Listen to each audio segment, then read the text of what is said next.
السلام علیکم مولوي صاحب څه حساب دی هغه محمد دغه دی ما چې تا ته کوم یو ویلي وو که نه اوس زه د دې کور ته راغلی یم دا د دې ماشومان دي او ته د دې خولې نه په خپله زما پنډۍ مې کار نه کوي لاس مې کار نه کوي بس بس والی والی ده نو داسې یو والی والی ده دا لاس هم نیولې ده دا پنډۍ هم نیولې ده دا خپل مې زما نه لګي یو دا لاس زما نه لګي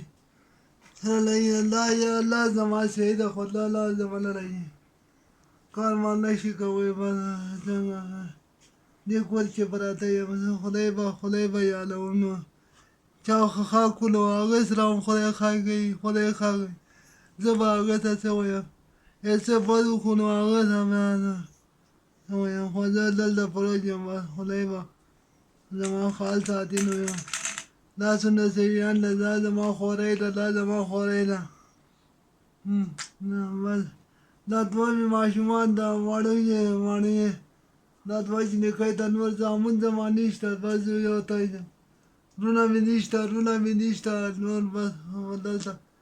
پراته یم بس خدای به ما ته خدای څه وکړي نو پردی کور ته دی چې بس څه منم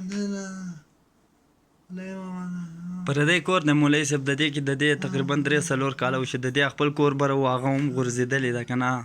هغه هم ختم دی اوس پردی کور کې ناست دی پته نه لګي هغه کډه راشي کله دې ته ووایي چې وځه دې کور نه دغه مسله دی پیسې مې نشته خو تا یې ویلې ده مینګوله چې هم کولی شي خو کرې ما سره نشته چې مینګوله ته لاړ شي نو هلته زما طبیعي بیا کېږي لږ کېږي یو خپه د دې کار نه کوي یو لاس د دې کار نه کوي بس دغلته پروت دی د دې مخکې کار نه کېده خو اوس ګزاره شوې ده یو سترګې برابر شوې ده خو دا پنډۍ دا لاسونه زما کار نه کوي ما ته وګوره دغې د شی د لوړ هم نشي نیولی